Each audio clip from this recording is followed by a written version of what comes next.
नमस्कार दोस्तों, लॉ अब तक में आप सभी का बहुत बहुत स्वागत है। ये मेरा न्यू चैनल है। ये चैनल हमने क्यों क्रिएट किया? एक्चुअली इसका ऑब्जेक्टिव है कि जो भी जनसाधारण है, चाहे वो स्टूडेंट है, होम मेकर हैं, या कोई श्रमिक वर्ग है, या कोई बड़ा अफसर है, सभी को हमारे कानून जो हमें अधिकार देते हैं, जो हमें शक्तियाँ प्राप्त हैं, उसके बारे में हम सभी को मालूम होना चाहिए। जनरली आप जानते हैं कि कानून की ज़्यादा जानकारी ना होने के कारण हमें बहुत सारी प्रॉब्लम्स, बहुत सारी समस्याओं का सामना करना पड़ता है। तो इसी सीरीज़ में ये पहला एपिसोड है जिसमें हम आज बात करने वाले हैं बेसिक मूल कानूनी अधिकारों के बारे में। तो हमारे वो कौन कौन से मूल कानूनी अधिकार हैं?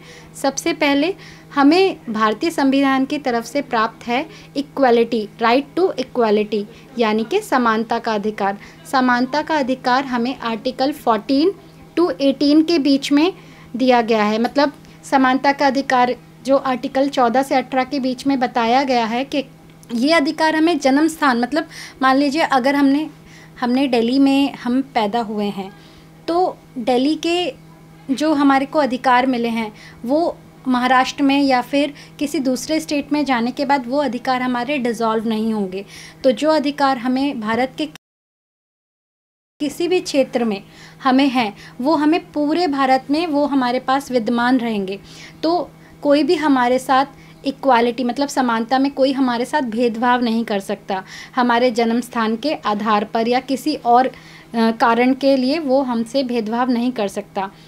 तो दूसरा अधिकार हमें मिला है राइट टू फ्रीडम, यानी स्वतंत्रता का अधिकार।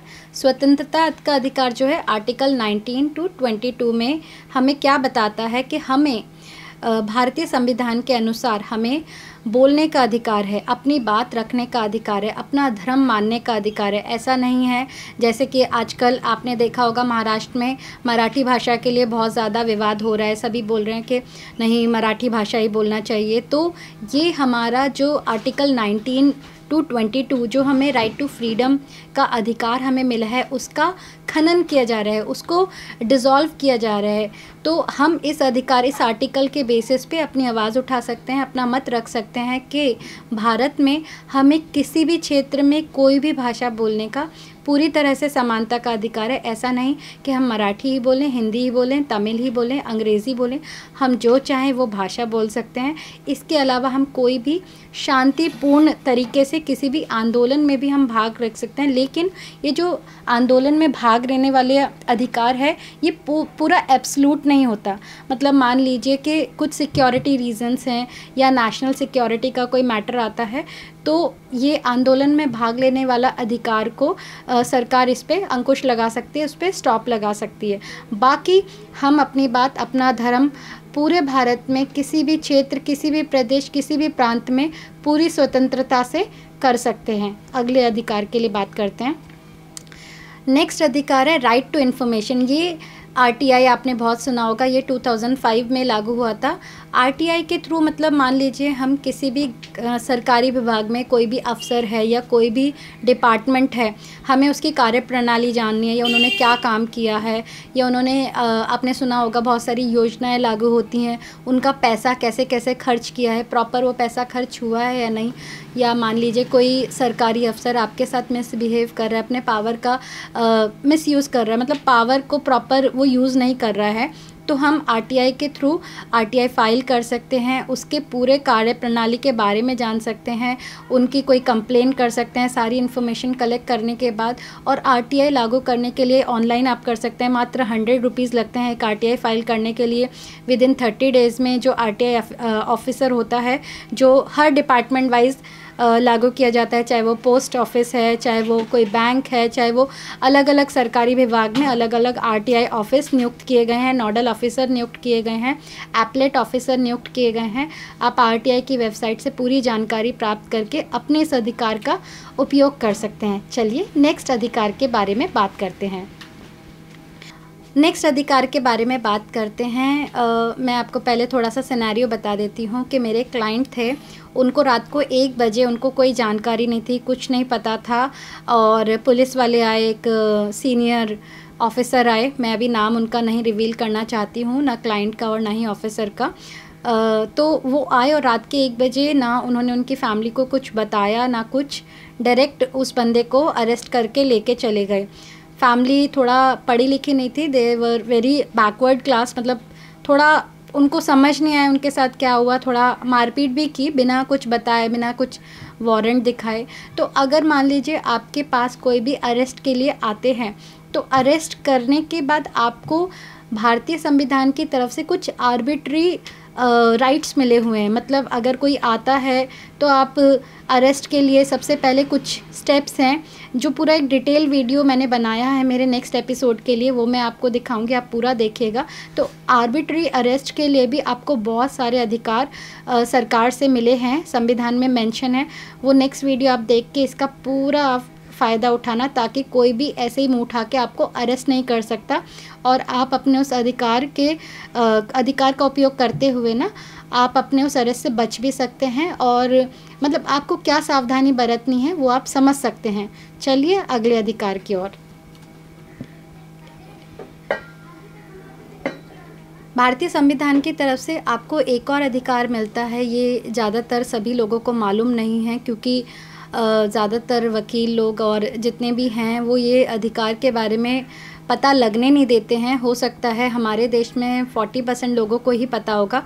हमारे भारतीय संविधान की तरफ से फ्री लीगल एड की अधिकार की सुविधा भी प्राप्त है। मान लीजिए आप फाइनेंशियली वीक हैं, आप वकील अपॉइंट नहीं कर सकते हैं, आपके पास इतना पैसा ही नहीं है कि आप वकील अपॉइंट कर सकें, तो आप किसी भी कोर्ट में जहाँ भी आपका मैटर गया है वहाँ पर आप वहाँ के पीपी साहब से या फिर आप वहाँ के डिपार्टमेंट में आप एक एप्लीकेशन दे सकते हैं कि मैं इस पर्टिकुलर मामले में वकील अपॉइंट करने के लिए फाइनेंशियली कैपेबल नहीं हूँ।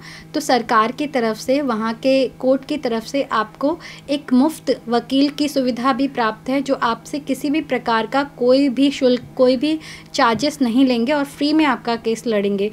तो ये फ्री लीगल एड जो है आपका आर्टिकल 39A संविधान के अंदर है मेंशन, जिसका आप पूरा लाभ उठा सकते हैं। चलिए नेक्स्ट अधिकार की तरफ। आप तो जानते ही हैं कि भारतीय संविधान में औरतों और बच्चों को कितना ज़्यादा मतलब उनकी स्थिति को सुधारने के लिए कितने सारे अधिकार और कितनी सारी अच्छी बातें मेंशन की गई हैं। तो इसी में वुमेन को बहुत सारे अधिकार हैं, जैसे कि डोरी बंद किया है, अगर कोई दहेज लेगा या दहेज देगा तो फिर उनके ऊपर कानूनी कार्रवाई की जा सकती है। यदि शादी हो जाती, शादी होने के बाद अगर उनके ससुराल पक्ष से किसी भी तरह का मानसिक या शारीरिक पीड़ा उनको पहुंचाई जाती है, किसी भी तरह का वायलेंस किया जाता है, तो डोमेस्टिक वायलेंस 498A के अंदर वो मामला दर्ज करा सकते हैं। ये एक नॉन बेलेबल ऑफेंस होता है, जिसमें कोई भी कार्रवाई, कोई भी वारंट की आवश्यकता नहीं है, पूरा के पूरे परिवार को उठा के जेल में बंद कर सकते हैं। कोई भी मानसिक पीड़ा भी कोई देने के लिए कोई भी जिम्मेदारी नहीं है, मतलब कि ऐसा नहीं है कि आपको कोई भी मानसिक पीड़ा दे दे, कोई आपको अब्यूज़ नहीं कर सकता है, कोई आप एक इंसान है, इंसान की तरह अगर ट्रीट नहीं कर रहा है, आपको ट्रोल कर रहा है या आपको किसी भी तरह से आपको मोलेस्ट कर रहा है, तो भी आप उसके लिए आवाज़ उठा सकते हैं। ऐसे ही बच्चों के लिए अधिकार दिया है कि 18 साल से कम उम्र के बच्चों को जो शारीरिक श्रम है या मानसिक श्रम है, किसी तरह का श्रम वो नहीं कर सकते हैं, उनको पढ़ाई और दूसरी सुविधाएं सरकार की तरफ से प्राप्त है, तो आप ये अधिकार का लाभ उठा सकते हैं। इसके अलावा हमारे सरकार की तरफ से हमें राइट टू इमरजेंसी की सुविधा है, जैसे कि अगर कोई भी आपातकालीन स्थिति होती है तो आप एम्बुलेंस 102 पे कॉल करके बुला सकते हैं। पुलिस का कोई भी मैटर रहता है तो 100 नंबर पे आप कॉल करके बुला सकते हैं। महिलाओं के खिलाफ़ कोई छेड़छाड़ या इमरजेंसी होती है तो 1091 पे आप कॉल करके बुला सकते हैं। तो ये सब ज़रूरी इमरजेंसी नंबर हैं, जिसका पूरा डिटेल मैं डिस्क्रिप्शन में डाल दूँगी। तो ये सारे हमारे दोस्तों बेसिक लीगल राइट्स हैं जो संविधान के द्वारा हमें प्राप्त हैं, और हमें इन सब अधिकारों के बारे में ज़्यादा से ज़्यादा एक दूसरे को बताना चाहिए, जिससे कि कोई भी हमारे अधिकारों का खनन ना करे, हनन ना करे और हमें परेशान ना करे, और अगर कोई परेशान करता है तो रिलेवेंट अधिकार का लाभ उठाते हुए हम अपनी समस्या का समाधान उठा सकते हैं। तो आज के वीडियो में इतना ही दोस्तों। अगर आपको कोई भी लीगल एड चाहिए, कोई भी मुफ्त सलाह चाहिए, या फिर आपको किसी भी तरह का लॉ से रिलेटेड कोई भी मसला आप जानना चाहते हैं, बताना चाहते हैं या मदद चाहते हैं, तो आप संपर्क कर सकते हैं, मुझे डीएम कर सकते हैं। मैं अपना ईमेल आईडी मेंशन करूँगी, उसमें डायरेक्ट आप मुझसे कांटेक्ट कर सकते हैं। तो आज के वीडियो में इतना ही, मिलते हैं नेक्स्ट वीडियो में।